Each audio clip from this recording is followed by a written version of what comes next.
keselamatan, memberikan pahala dan surga. Beda dengan yang haram.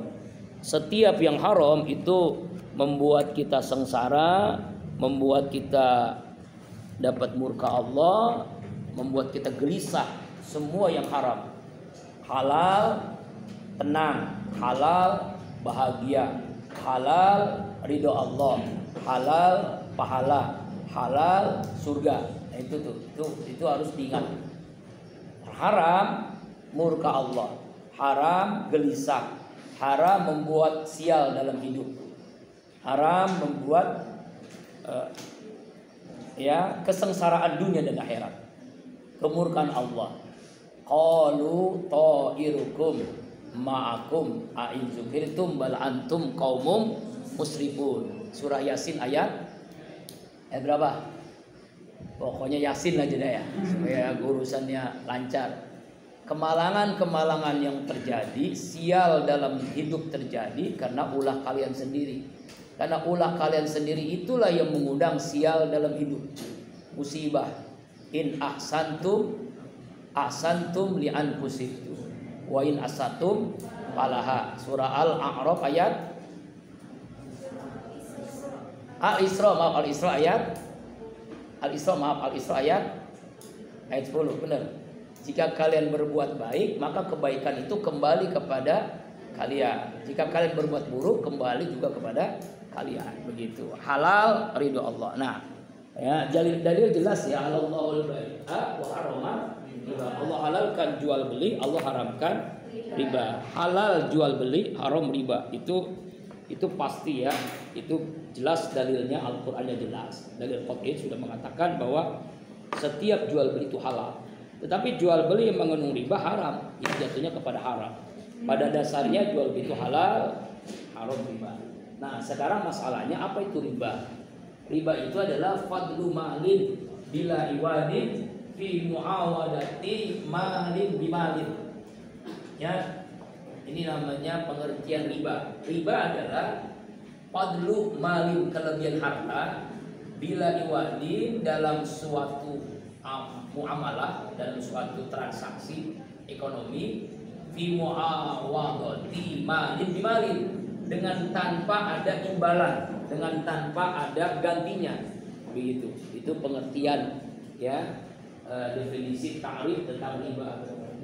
Nah, ternyata riba yang diharamkan itu bukan hanya orang saja, tetapi semua yang bertransaksi riba tetap dapat haramnya. Sebagaimana hadis Rasulullah, la'ana Rasulullah SAW akil riba muakiluhu wa syahiduhu. Pemakan riba, pemberi makan riba, saksi-saksi riba, para penulisnya semuanya haram. Semuanya dilaknat oleh Rasulullah SAW. Artinya semuanya mendapatkan sial dalam hidup ya, mendapatkan keharaman. Ya, siapapun yang bertransaksi dengan riba, apakah penulisnya, pemberi tanda tangannya, saksinya, semuanya sama, dilaknat oleh Rasulullah Sallallahu Alaihi Wasallam. Di antara akibat riba pertama, sifat rakus, keras hati, perilaku hina. Orang yang bertransaksi dengan riba, apakah namanya sekarang itu pinjaman online, ya, kalau dulu namanya bank keliling ya, dulu bangke, kalau sekarang pinjaman online, sama aja. Itu akibatnya pertama rakus, keras hati, perilaku hina ya. Man akala luqmata min haram lam tuqbal salatu arba'ina lailah. Siapa yang memakan sesuap saja dari yang haram, Allah tidak terima ibadahnya 40 hari 40 malam. Bagaimana ada orang-orang yang memakan harta riba? Bukan hanya sesuap, bisa miliaran, bisa jutaan, bisa puluhan ribu, bisa ratusan ribu, sesuai dengan transaksi. Dan itu dilakukan setiap hari, dia melakukan transaksi itu. Makanya sebenarnya dihinakan oleh Allah, tidak akan barokah. Dosanya lebih besar dari zina. Harus diingat, ternyata riba itu dosanya lebih besar dari zina. Zina dosa besar, riba dosanya lebih besar dari zina. Ya, karena akan menggerogoti harta seseorang nasabah karena riba yang dilakukannya. ya kan? Kemudian yang ketiga, jiwanya kotor, pasti kotor. Jadi tidak mungkin sholatnya khusyuk, tidak mungkin dia nikmat dalam ibadah. Kenapa? Karena sehari-harinya berkecimpung dengan riba. Kemudian tidak akan berkah, rezeki tidak akan berkah. Apa itu berkah? Ziyadatul khair, bertambahnya kebaikan. Tidak akan bertambah kebaikan, umurnya tidak akan bertambah kebaikan, ya kan? Rezekinya tidak akan bertambah kebaikan, ya, semuanya, keluarga tidak akan berkah. Kemudian apa lagi? Ya, sengsara dunia akhirat, pasti dipastikan orang yang bertransaksi dengan riba akan sengsara dunia akhirat, sial dalam hidupnya. Apakah nanti di dunianya sakit nggak pernah sembuh, dia berobat ke rumah sakit, akhirnya uangnya habis untuk membiayai obatnya, jadi nggak berkah. Atau anaknya narkoba, atau susah diatur, atau terjadi rumah tangganya tidak bahagia, atau meninggalnya suul khotimah, ya sengsara dunia akhirat. Nah itu akibat riba. Jadi diantara sebenarnya banyak akibat riba, banyak sekali. Karena dosa riba itu bahkan ada sebuah riwayat menjinahi ibu kandung sendiri, ya itu kan dosa besar. Tapi riba dosanya lebih besar daripada menjinahi ibu kandungnya sendiri di halayak ramai, orang pada melihat dia berzina. Berarti dosanya itu lebih besar daripada itu riba. Nauzubillah summa nauzubillah min. Kemudian yang berikutnya tentang macam-macam riba. Ya, tadi sudah disampaikan ya. Ada 5 macam riba. Pertama riba fadli, kedua riba nasi'ah, ketiga riba yad, keempat riba qard, yang kelima riba jahiliyah. Ada 5 macam riba yang harus bisa dibedakan, yang hampir sama sebenarnya, cuma semuanya ini mau menyengsarakan dunia akhirat kita. Ya, 5 macam riba. Yang pertama riba fadli. Apa itu? Pertukaran barang dengan jumlah atau takaran yang berbeda. Pertukaran barang dengan jumlah atau takaran berbeda. Contohnya penukaran uang 100.000 dengan 45 lembar pecahan 2.000. Biasanya ini ketika musim mau Idul Fitri, itu kan banyak tuh di jalan-jalan ibu-ibu pada pakai jilbab dan sebagai bapak-bapak ya, di tempat-tempat yang ramai itu ada karena kan kebiasaan kita kalau mau Lebaran Idul Fitri itu bawa uang recehan, uang yang baru kan. Bagaimana supaya mendapatkan uang baru itu? Dia menukarkan dengan uang 100.000, ingin mendapatkan pecahan 2.000 kah, pecahan 5.000, pecahan 10.000, pecahan 20.000 supaya uangnya baru ya, tetapi dikurangi. Nah yang dikurangi itulah riba. Ya, harusnya 100.000 tapi cuma dapat 90.000 misalnya, atau dapat berapa? 80.000, jadi diambil oleh dia 20.000. Nah inilah pertukaran uang seperti ini termasuk riba fadli lebih. Nah itu ya kan sering tuh ya kan, banyak kan mau Lebaran kan. Lalu ada pertanyaan, bagaimana caranya untuk mendapatkan uang recehan? Biasanya kan kita ini jadi nasabah sebuah bank. Jadi di bank sendiri itu aja.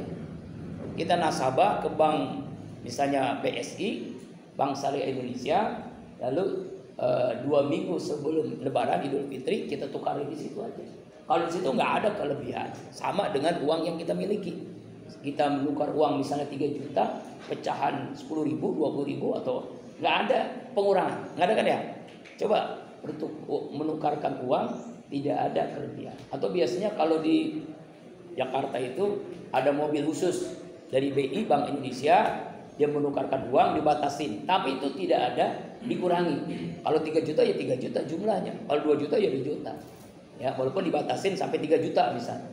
Ya, pecahan 50.000, pecahan 20.000, pecahan 10.000 dan sebagainya dikurangi. Tapi kalau yang di jalan-jalan tuh ya emak-emak atau bapak-bapak kan banyak tuh. Nah, itu biasanya terjadi tuh pengurangan. Itu riba, jelas riba.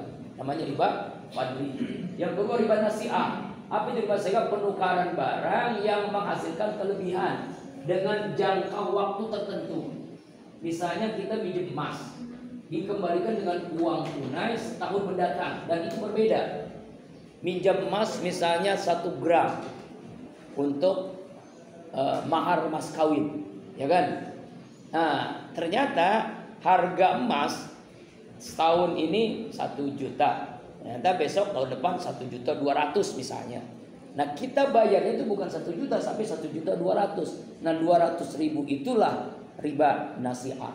Makanya kalau minjem emas dengan emas, Mas Parto, Mas Eko, ya, jangan dengan uang. Ya. Kalau uang ya uang, gitu ya. Nah, ini jadi tambahan uang tunainya itu, ya, tambahan uang tunainya berbeda dengan emas yang kita beli itu enggak, itu termasuk riba nasi'ah. Ini contohnya. Yang ketiga, ribayat. Apa itu ribayat? Penukaran barang yang menghasil riba dengan penundaan waktu. Yang jelas ada tentang kredit itu ya. Biasanya itu emak-emak semua di rumah itu semuanya kredit. Ya, mulai dari panci, ya, motor, mobil, handphone, laptop, apalagi TV, apalagi semuanya kredit. Sampai mas kawin pun kredit. Saya terima nikahnya dan kawinnya dengan mas kawin. 1 gram emas dibayar kredit. Nah, jangan mau ya. Nanti kalau nikah dengan mas kawin kredit jangan mau. Berarti ada masalah dia. Kenapa dengan kredit? Emang dia tukang kredit. Auzubillah. Nah, itu kredit. Ya kan? Bagaimana supaya kredit itu halal? Nanti ada caranya. Supaya tidak terjebak riba. Ya. Yang keempat, riba qard. Apa riba qard? Tambahan nilai dari pengembalian pokok utang dengan persyaratan dari pemberi hutang. Misalnya kita minjam uang 200 juta. Tempo angsuran 12 bulan, ya, angsurannya selama 12 bulan kita harus bayar dengan tambahan bunga 5%. Nah, 5% inilah namanya riba qard, riba qard. Tambahannya. Memang begitu kan? Kalau kita minjem uang itu nggak mungkin sesuai dengan uang yang itu, gitu ya. Makanya saya salut dengan Masjid Jogokarian. Jogokarian itu sebuah masjid, coba aja lihat di YouTube, ya. Ada orang yang kesulitan membayar hutang, terjebak pinjol dan sebagainya. Itu masjid, ya, meminjamkan uang tanpa bunga, ya, dengan syarat ya orangnya ada, ya, begitu. Ya, dengan KTP dan sebagainya. Ya, itu saldonya 0. Jadi setiap hari Jumat diumumkan bahwa saldo masjid ini 0.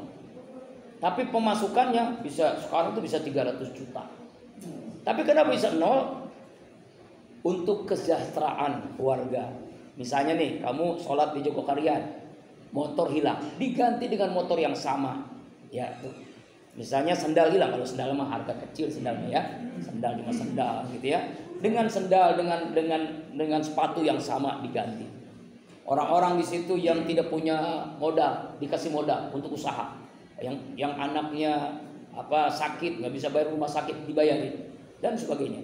Jadi itulah yang membuat masjid itu makmur berkah. Masjid Jogokarian terkenal kan?